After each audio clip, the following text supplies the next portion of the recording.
إن الحمد لله نحمده ونستعينه ونستغفره ونعوذ بالله من شرور أنفسنا ومن سيئات أعمالنا من يهده الله فلا مضل له ومن يضلل فلا هادي له وأشهد أن لا إله إلا الله وحده لا شريك له وأشهد أن محمدا عبده ورسوله يا أيها الذين آمنوا اتقوا الله حق تقاته ولا تموتن إلا وأنتم مسلمون يا أيها الناس اتقوا ربكم الذي خلقكم من نفس واحدة وخلق منها زوجها وبث منهما رجالا كثيرا ونساء واتقوا الله الذي تساءلون به والأرحام إن الله كان عليكم رقيبا يا أيها الذين آمنوا اتقوا الله وقولوا قولا سديدا يصلح لكم أعمالكم ويغفر لكم ذنوبكم ومن يطع الله ورسوله فقد فاز فوزا عظيما أما بعد فإن خير الحديث كتاب الله وخير الهدي هدي محمد صلى الله عليه وسلم وشر الأمور محدثاتها وكل محدثة بدعة وكل بدعة ضلالة والضلالة في النار. أعوذ بالله من الشيطان الرجيم بسم الله الرحمن الرحيم وقال ربكم ادعوني أستجب لكم إن الذين يستكبرون عن عبادتي سيدخلون جهنم داخرين.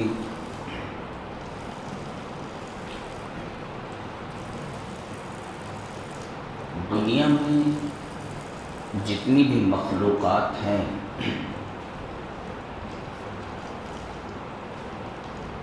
سب کی سب اللہ کی محتاج ہیں. انسان کو دیکھو،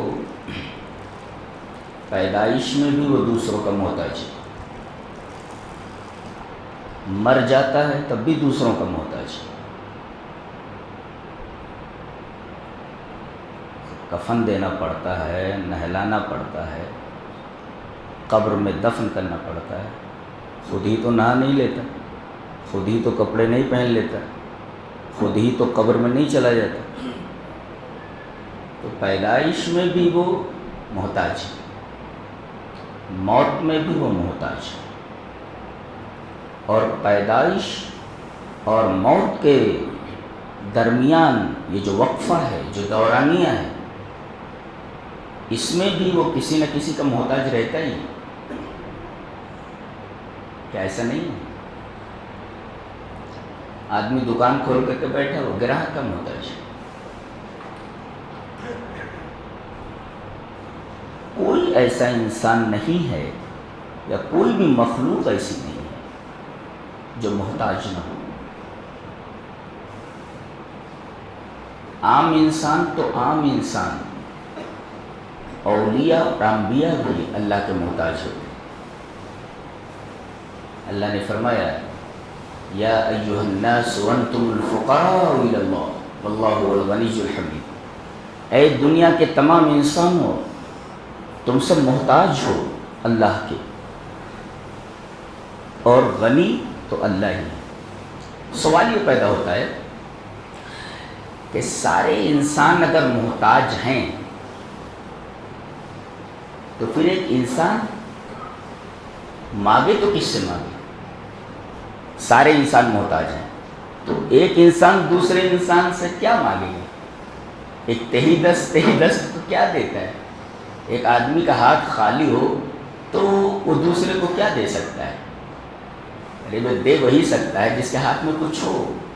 جب یہ کہہ دیا گیا کہ سارے کے سارے انسان محتاج ہیں تو ایک انسان دوسرے انسان سے کیسے مانگ سکتا ہے؟ مانگے اس سے جو محتاج نہ ہو، جو غنی ہو. تو غنی کون؟ بتا دیا گیا یا ایھا الناس وانتم الفقراء الی اللہ. تم سب کے سب محتاج ہو اللہ کے، اور اللہ واللہ هو الغنی الحمید، اللہ ہی غنی ہے اور قابل تعریف ہے. جب سارے انسان محتاج تو ایک انسان دوسرے انسان سے کیا مانگ سکتا ہے؟ لہذا منطقی نتیجہ یہ ہے کہ مانگے انسان تو غنی سے مانگے، اور غنی اللہ کی ذات کے علاوہ کوئی نہیں. اللہ نے فرما دیا، بلکہ یہ کہا کہ تمہارے رب نے یہ کہہ دیا ہے وقال ربکم ادعونی استجب لکم، تم لوگ مجھ سے دعا کرو میں تمہاری دعا قبول کروں گا۔ اور ان الذین یستکبرون عن عبادتی سیدخلون جہنم داخرین، جو لوگ میری عبادت سے ناک بھوں چڑھاتے ہیں وہ عن قریب جہنم میں ذلیل ہو کر داخل ہوں گے۔ یہاں دیکھو دعا کو عبادت کہا گیا ہے، دیکھو وقال ربکم ادعونی استجب لکم، تم لوگ مجھ سے دعا کرو میں تمہاری دعا کو قبول کرتا ہوں۔ ان الذین یستکبرون عن عبادتی، جو لوگ میری عبادت سے تکبر کرتے ہیں، دیکھو دعا کو عبادت کہا گیا ہے۔ اس کا مطلب جب دعا عبادت ہے تو اللہ کے علاوہ کسی کی عبادت جب جائز نہیں، تو دعا جب عبادت ہے تو اللہ کے علاوہ آدمی کسی سے دعا بھی نہیں کر سکتا، دعا کرے گا تو صرف اللہ تبارک و تعالیٰ سے کرے گا۔ اس آیت کریمہ کی تفسیر میں مفسر نے لکھا ہے البدایۃ منک وعند اللہ اتمامھا، تم دعا مانگو، شروعات کرو، اللہ اس کو پورا کرے گا، یعنی شروعات تمہاری طرف سے ہونی چاہیے، تکمیل اللہ کی طرف سے۔ البدایۃ منک وعند اللہ اتمامھا، تم مانگ کر کے تو دیکھو، اللہ تبارک و تعالیٰ تمہاری دعا کو کبھی رد نہیں کرے گا، قبول ضرور کرے گا۔ تم مانگو میں قبول کروں گا، یہ اللہ تبارک و تعالیٰ کا وعدہ ہے۔ اسی وجہ سے تمام انبیاء کرام کو آپ دیکھیے جو امت کا خلاصہ ہوتے ہیں، جو امت کے سب سے بہترین انسان ہوتے ہیں، جو اللہ کے سب سے مقرب ہوتے ہیں، اللہ کے بڑے قریبی ہوتے ہیں، ان کو بھی آپ دیکھیے پورے قرآن حکیم میں انہوں نے مانگا تو صرف اللہ تبارک و تعالیٰ سے مانگا۔ آپ دیکھیں موسیٰ علیہ السلام، موسیٰ علیہ السلام کے بارے میں آپ کو معلوم ہونا چاہیے، پورا قرآن آپ پڑھ جائیے، سب سے زیادہ تذکرہ اور سب سے زیادہ ذکر بنی اسرائیل کا ہے اور حضرت موسیٰ علیہ السلام کا ہے۔ کیوں؟ اس لیے کہ بنی اسرائیل کو فضیلت کے اسٹیج سے اتار کر کے امت محمدیہ کو اس اسٹیج پر لایا گیا۔ جب وہ اس لائق نہیں رہے تب ان کو فضیلت کے اور عظمت کے اس اسٹیج سے اتار دیا گیا اور امت محمدیہ کو لا کر کے اس اسٹیج پر کھڑا کر دیا گیا۔ اور بنی اسرائیل کے اوپر جو کچھ آ چکا ہے وہ امت محمدیہ کے اوپر آنے ہی والا ہے۔ جتنی بھی مصیبتوں میں، جتنی بھی نعمتوں میں وہ رہے، وہ ساری نعمتیں تمہارے اوپر آنے والی ہیں، اور ساری مصیبتیں جو ان کے اوپر آئیں وہ ساری مصیبتیں تمہارے اوپر آنے والی ہیں۔ اسی وجہ سے اللہ تبارک و تعالیٰ نے حضرت موسیٰ علیہ السلام کا ذکر قرآن حکیم میں سب سے زیادہ کیا ہے۔ اور آپ ان کی زندگی اٹھا کر کے دیکھیے، پورے قرآن حکیم کا مطالعہ کیجیے تو آپ کو نظر آئے گا کہ کان موسیٰ دائم الدعاء، موسیٰ علیہ السلام کو دیکھو ہمیشہ وہ اللہ سے دعا ہی کرتے رہتے تھے۔ جب بھی دیکھو حضرت موسیٰ علیہ السلام اللہ سے دعا ہی کر رہے ہیں۔ کہیں بھی موسیٰ علیہ السلام کا تذکرہ ہو آپ بتا دیجئے کہ وہاں موسیٰ علیہ السلام نے دعا نہیں کی۔ مصر سے بھاگ جاتے ہیں، بھاگتے ہیں وہاں سے، اس لیے کہ مصر کے لوگ ان کے قتل کا پروگرام بنا لیتے ہیں۔ وہاں کے جو بڑے لوگ ہوتے ہیں، آیان سلطنت ہوتے ہیں، ایک آدمی آ کر کے بتاتا ہے کہ قوم کے بڑے لوگ تمہارے قتل کا فیصلہ کر چکے ہیں، مشورہ کر رہے ہیں، تم بھاگ جاؤ یہاں سے، فخرج۔ اب وہ نکل گئے، بدن پر صرف ایک جوڑا کپڑا ہے اور نکل بھاگے، جا کر کے مدین پہنچتے ہیں۔ گاؤں کے باہر ایک درخت تھا، اس درخت کے نیچے بیٹھ گئے، تھکے ہارے ہیں، بھوکے ہیں، پیاسے ہیں۔ دیکھو اللہ کا بہت بڑا نبی ہے، معلوم ہے آپ کو، انبیاء بنی اسرائیل کا سب سے معزز نبی ہے۔ اتنا بڑا عالم انبیاء بنی اسرائیل میں کوئی نہیں آیا اور نہ اتنا معزز نبی کوئی آیا۔ ارے جو ملک الموت کو تھپڑ مار سکتا اس کی عظمت کا اندازہ آپ لگائیے کہ کتنا بڑا نبی ہوگا وہ۔ بہت جلالی نبی ہے اور بہت بڑا عالم ہے۔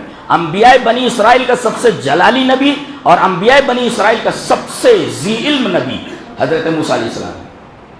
تبھی تو نبی نے فرمایا اگر آج موسیٰ زندہ ہوتے، یہ نہیں کہا عیسیٰ زندہ ہوتے، یہ نہیں کہا کہ داؤد زندہ ہوتے، یہ نہیں کہا کہ سلیمان زندہ ہوتے، یہ کہا کہ آج موسیٰ زندہ ہوتے اور وہ میری حیات پا لیتے تو ان کو بھی میری اتباع کرنی پڑتی۔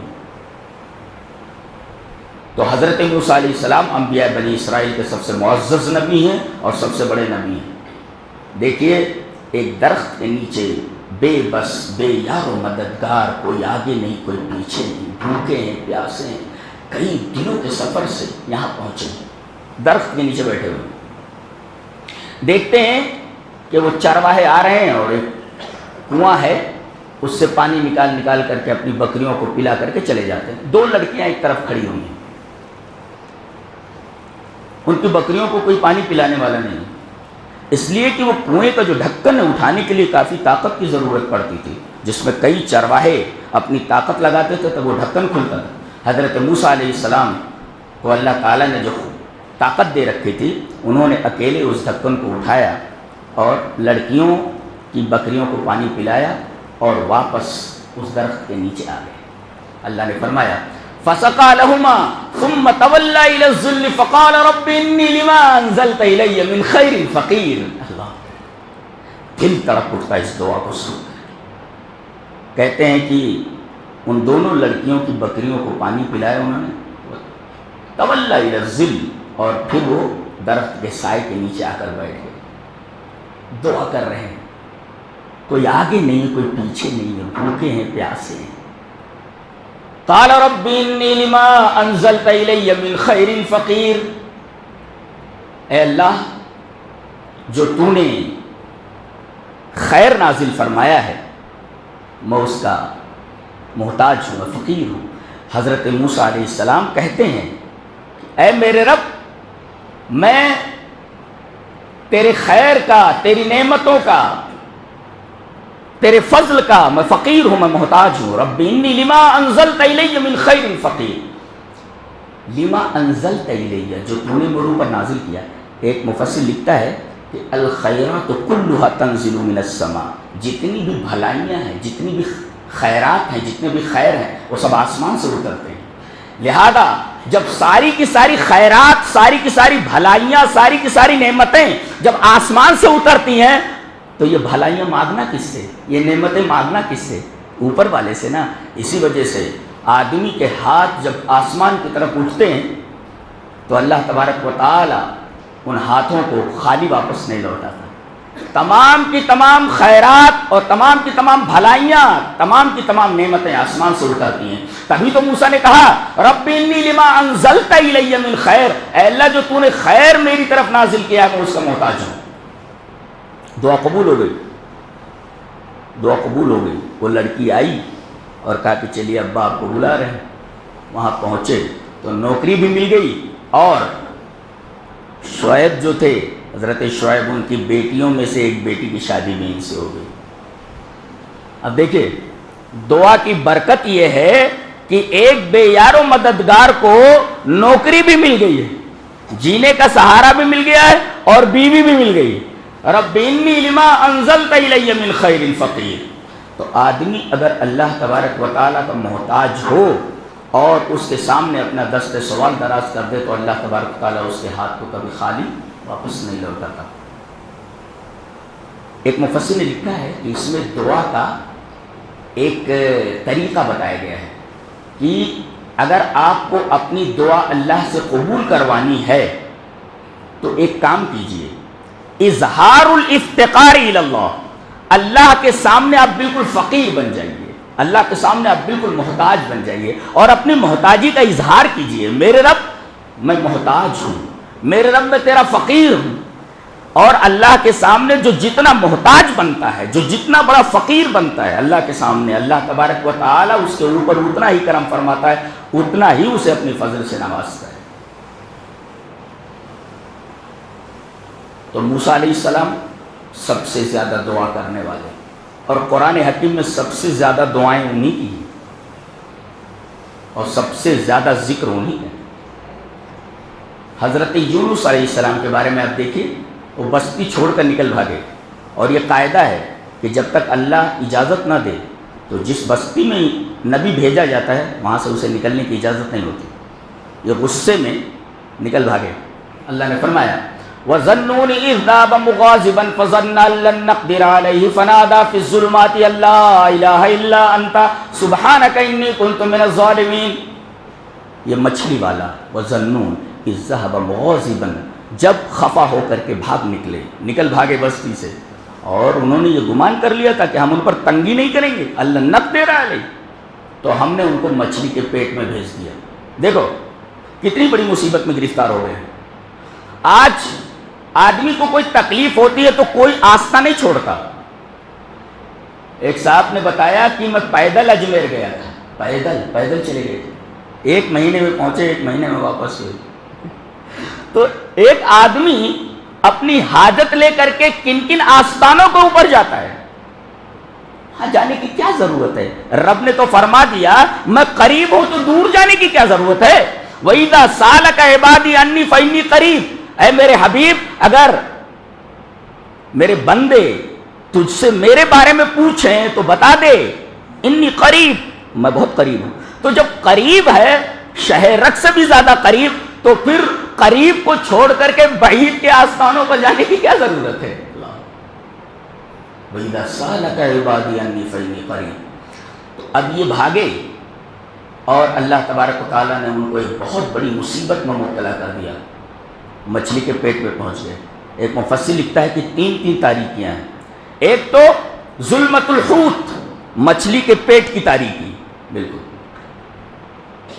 کسی نے سوال کیا تھا کہ اس آدمی کا نام بتائیے جس کی قبر لے کر اسے دوڑی تھی، قبر لے کر دوڑ رہی تھی حضرت یونس علیہ السلام، اس لیے کہ مچھلی کے پیٹ میں پہنچ گئے تو مچھلی ان کے لیے قبر بن گئی، تو یہ قبر میں پہنچ گئے مچھلی کے پیٹ میں، تو مچھلی کے پیٹ کی تاریکی، اور دوسرے ظلمت البحر، دریا کی تاریکی، تو پانی کے اندر ہے نا وہ، تو ایک تو مچھلی کے پیٹ کی تاریکی، اس کا اندھیرا، اور ایک پانی کا اندھیرا، اور تیسرے ظلمت اللیل، رات کا اندھیرا۔ 3 تاریکیوں میں ہے، 3 تاریکیوں میں، 3 اندھیروں میں ہے۔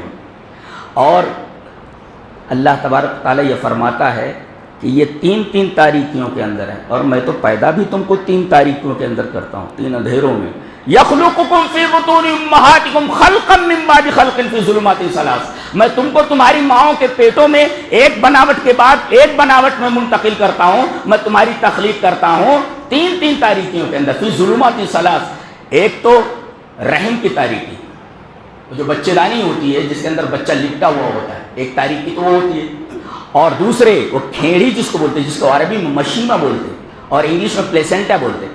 تو ایک تو وہ ظلمت الرحم، یعنی ڈارکنس آف یوٹرس، یعنی رحم کی جو تاریکی ہے وہ، اور دوسرے ظلمت المشیمہ، یعنی ڈارکنس آف پلیسنٹا، یعنی کھیڑی جو ہوتی ہے اس کی تاریکی، اور تیسرے ڈارکنس آف اسٹمک، یعنی پیٹ کی تاریکی۔ تو 3 تاریکیوں کے اندر میں تمہاری تخلیق کرتا ہوں۔ ذرا یہ بتاؤ کہ تم کوئی چیز بناتے ہو تو اندھیرے میں بناتے ہو؟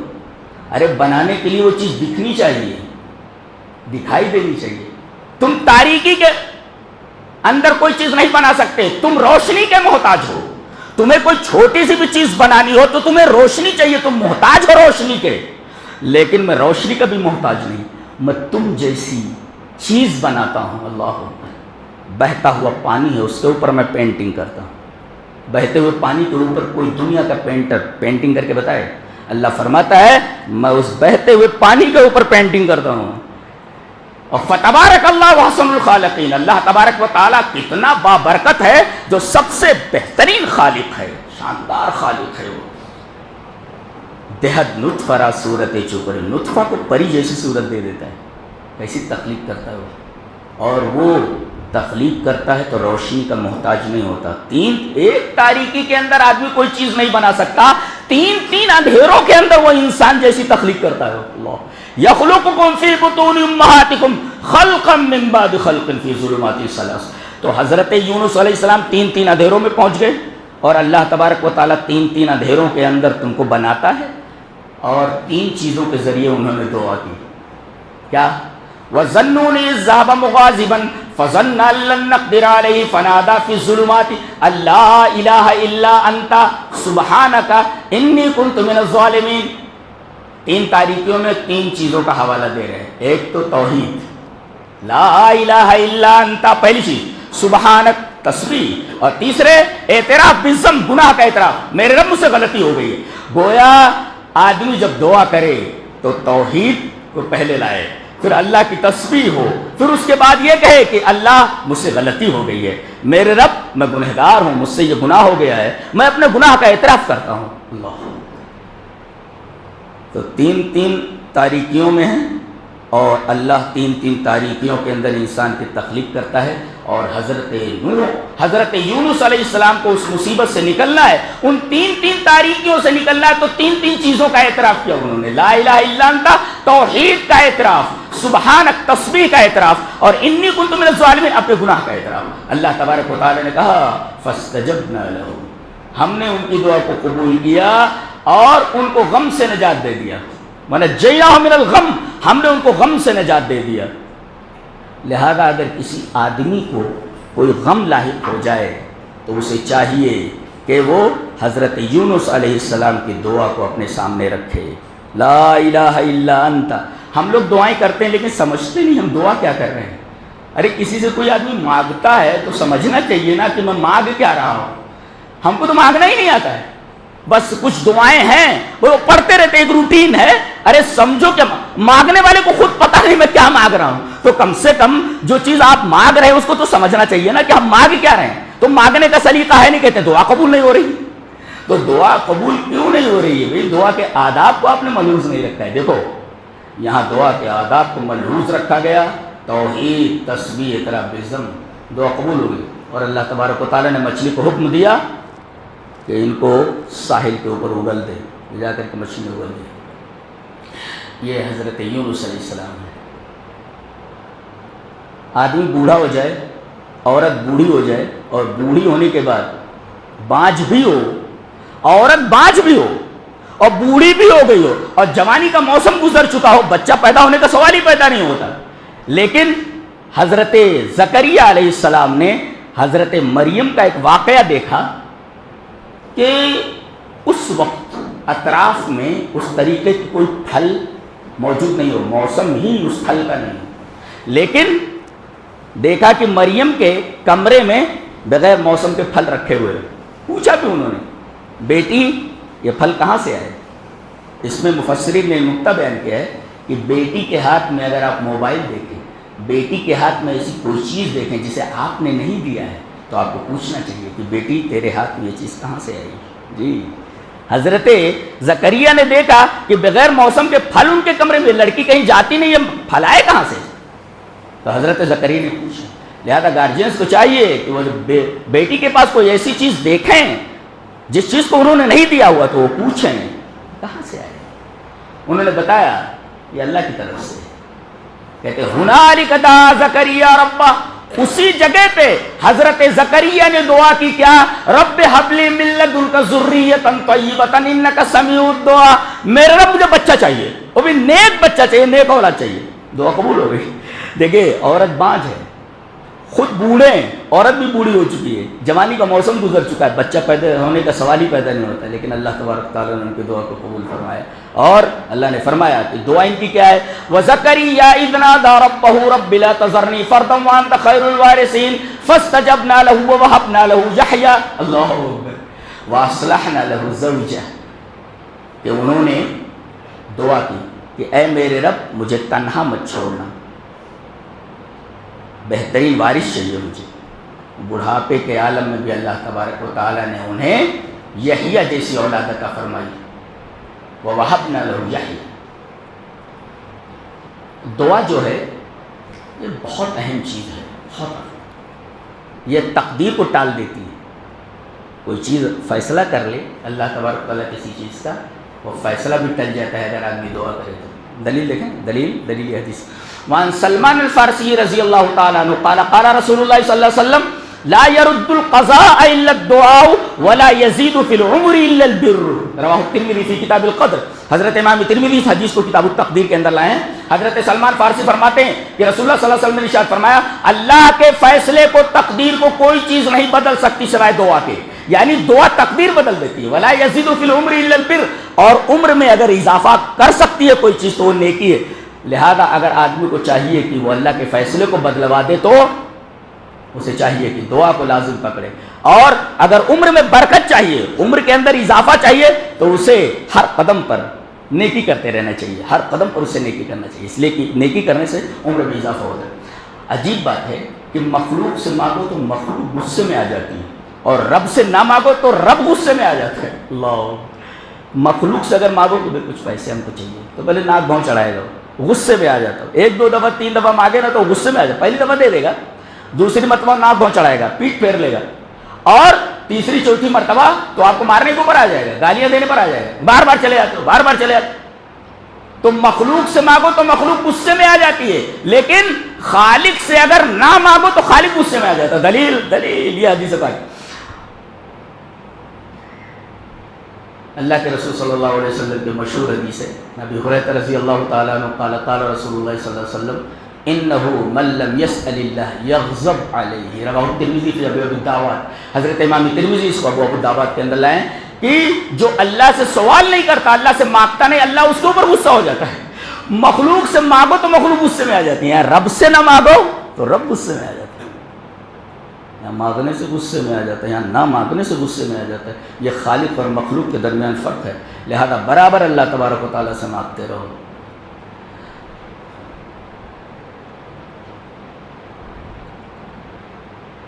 نیک آدمی تو نیک آدمی، اس کی دعا تو اللہ قبول کرتا ہی ہے۔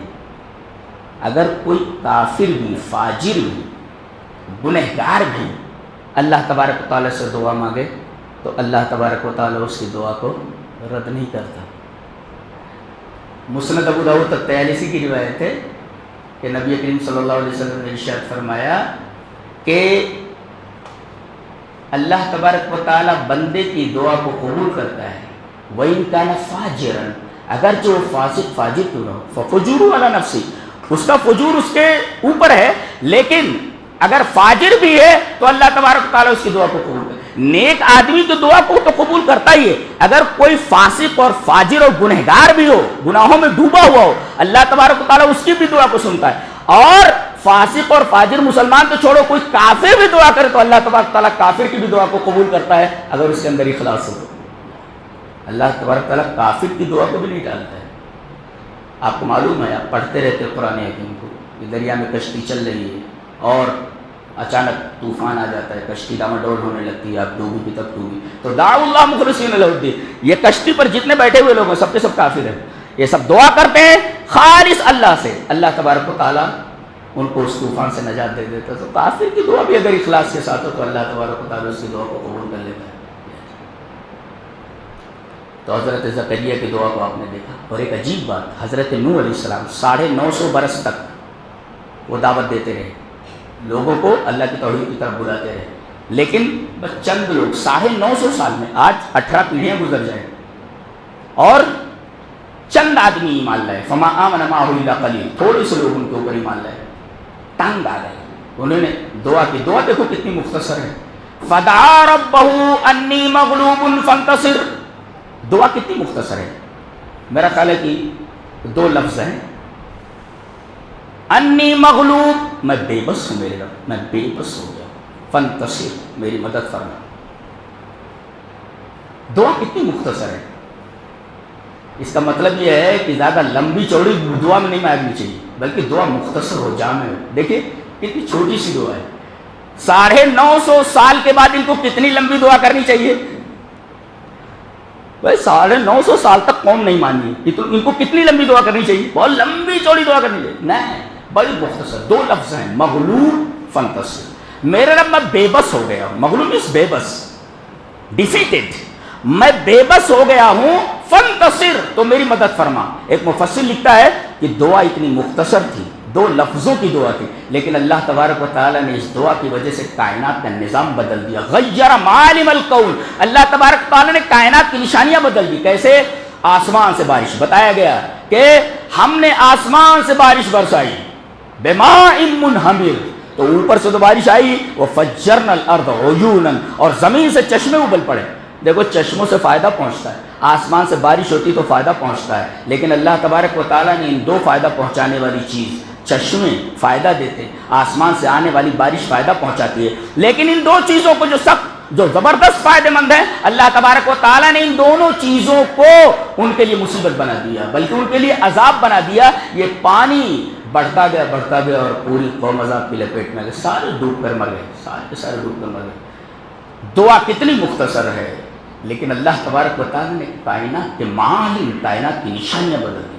زمین سے چشمے ابلے، آسمان سے بارش برسی، اس پوری کی پوری قوم تباہ کر دی گئی۔ اس سے ایک بات اور بھی معلوم ہوئی کہ انسان اگر شرارت کرتا ہے تو جو سب سے زیادہ اہم چیز اس کے لیے ہوتی ہے، اللہ تبارک و تعالیٰ اسی کو، اہم چیز کو اس کے لیے زحمت بنا دیتا ہے۔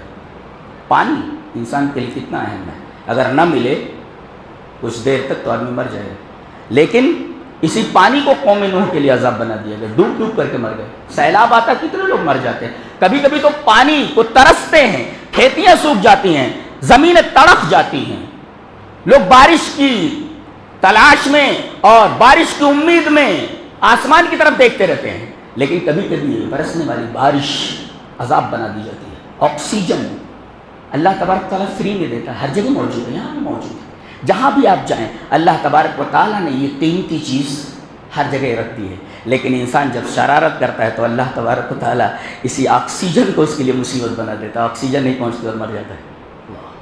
جس کو فری میں دیتا ہے، اگر آدمی اسے خرید کر لے تو میرا خیال ہے بک جائے گا، چند دن کے اندر بک جائے گا۔ ارے 5-5 لاکھ 6-6 لاکھ روپیہ 2-2 3-3 دن کا بل بناتے ہیں ڈاکٹر لوگ، اتنے سنگ دل ہو گئے ہیں ڈاکٹر، اللہ یہ سمجھتے۔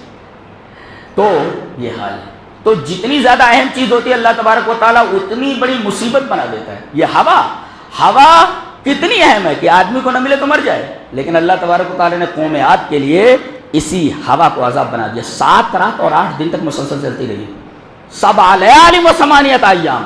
وہ کہتے تھے کہ ہم سے زیادہ طاقتور کون ہے؟ اللہ نے فرمایا اچھا تم بہت زیادہ طاقتور ہو، ہم دکھاتے ہیں تم کو جو چیز تمہارے لیے بہت زیادہ اہم ہے، جس کے بغیر تم زندہ نہیں رہ سکتے، یہ ہوا، ہم اسی ہوا کو حکم دیتے ہیں تھوڑی سی اسپیڈ بڑھا دیں، ایک خاص انداز سے چلتی ہے تو ہمارے لیے مفید ہے، لیکن اگر یہ کافی رفتار پکڑ لے تو پھر یہی چیز جو اپنی حد سے آگے بڑھ جائے، ابھی پانی ہی تو ہے کہ حد سے آگے بڑھ گیا تو لوگ ڈوب گئے، اور یہ ہوا ایک حد میں ہے تو ہمارے لیے مفید ہے۔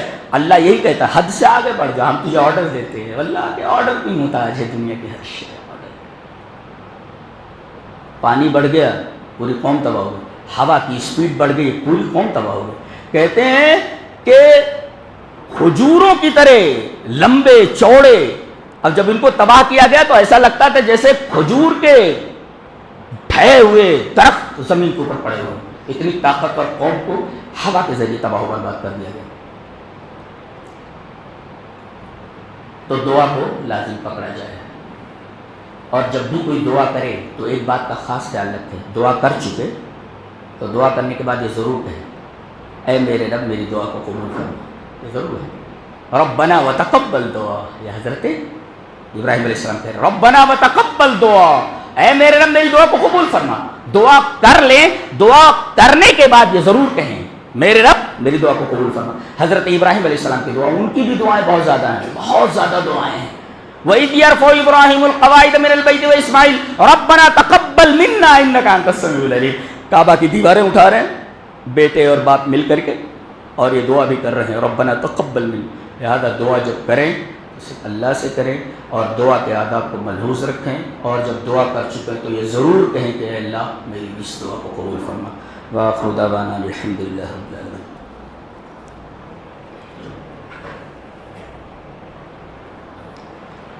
إن الحمد لله نحمده ونستعينه ونستغفره ونعوذ بالله من شرور أنفسنا ومن سيئات أعمالنا من يهده الله فلا مضل له ومن يضلل فلا هادي له وأشهد أن لا إله إلا الله وحده لا شريك له وأشهد أن محمدا عبده ورسوله يا أيها الذين آمنوا اتقوا الله حق تقاته ولا تموتن إلا وأنتم مسلمون يا أيها الناس اتقوا ربكم الذي خلقكم من نفس واحدة وخلق منها زوجها وبث منهما رجالا كثيرا ونساء واتقوا الله الذي تساءلون به والأرحام إن الله كان عليكم رقيبا يا أيها الذين آمنوا اتقوا الله وقولوا قولا سديدا يصلح لكم أعمالكم ويغفر لكم ذنوبكم ومن يطع الله ورسوله فقد فاز فوزا عظيما.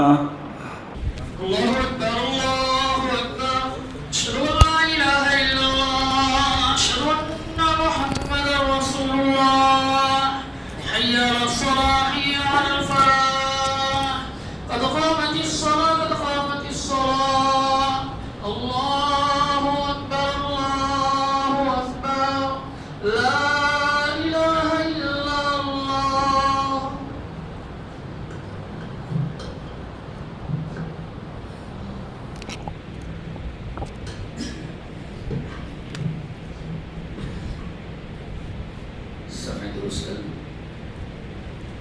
قبل کا تذکرہ کر لیں.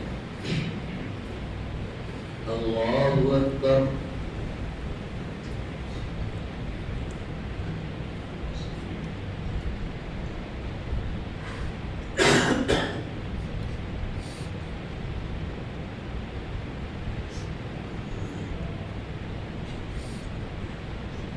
الحمد لله رب العالمين الرحمن الرحيم مالك يوم الدين إياك نعبد وإياك نستعين اهدنا الصراط المستقيم صراط الذين أنعمت عليهم غير المغضوب عليهم ولا الضالين.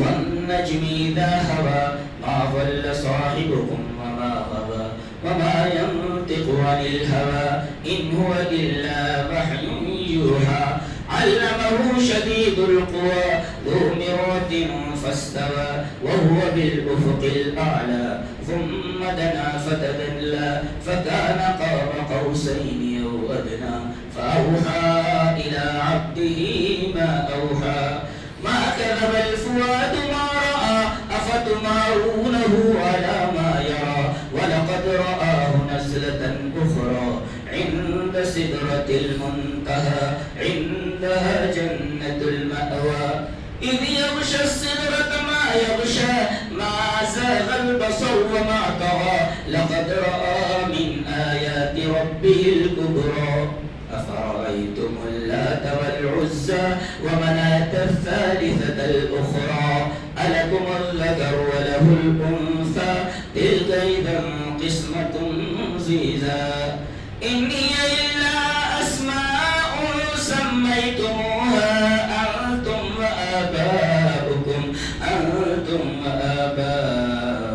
ما أنزل الله بها من سلطان إن يتبعون إلا الظن وما تهوى الأنفس ولقد جاءهم من ربهم الهدى أم للإنسان ما تمنى فلله الآخرة والأولى وكم من ملك في السماوات لا تغني شفاعتهم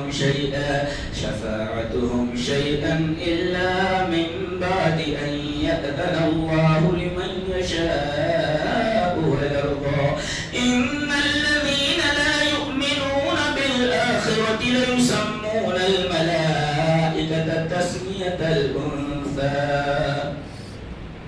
الله أكبر.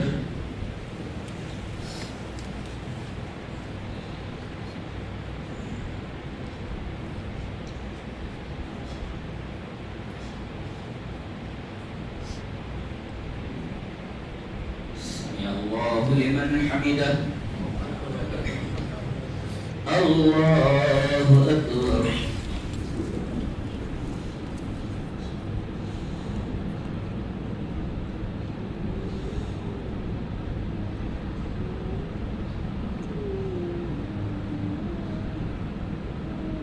الله أكبر.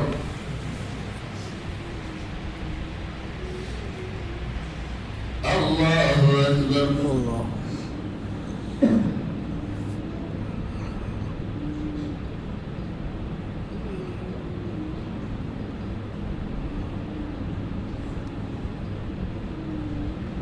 الله أكبر. الحمد لله رب العالمين الرحمن الرحيم مالك يوم الدين إياك نعبد وإياك نستعين اهدنا الصراط المستقيم صراط الذين أنعمت عليهم غير المغضوب عليهم ولا الضالين. آمين.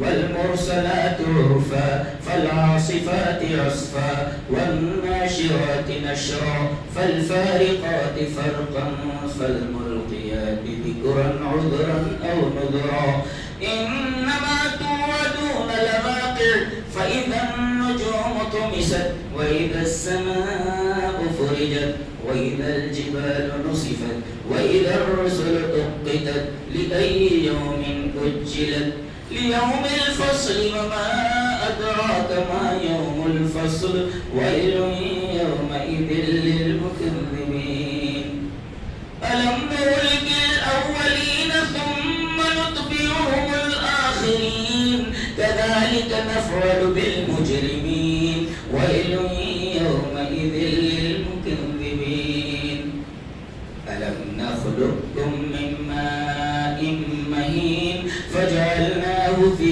قرار مكين إلى قدر معلوم فقدرنا فنعم القادرون ويل يومئذ للمكذبين ألم نجعل الأرض كفاتا أحياء وأمواتا وجعلنا فيها رواسي شامخات وأسقيناكم ماء فراتا ويل يومئذ للمكذبين انطلقوا إلى ما كنتم به تكذبون انطلقوا إلى ظل ذي 3 شعب لا ظليل ولا يغني من اللهب إنها ترمي بشرر كالقصر كأنه جمالة صفر ويل يومئذ للمكذبين هذا يوم لا ينطقون ولا يؤذن لهم فيعتذرون ويل يومئذ للمكذبين هذا يوم الفصل جمعناكم والأولين فإن كان لكم كيد فكيدون ويل يومئذ للمكذبين الله أكبر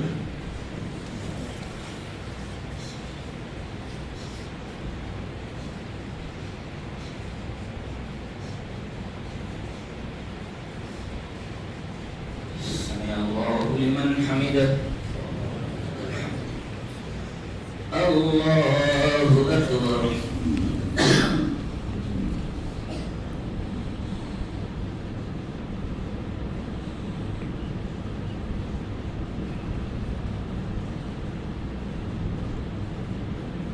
الله أكبر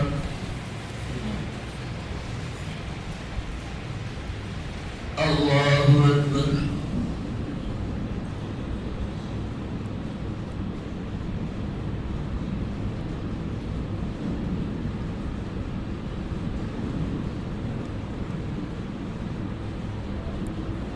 الله أكبر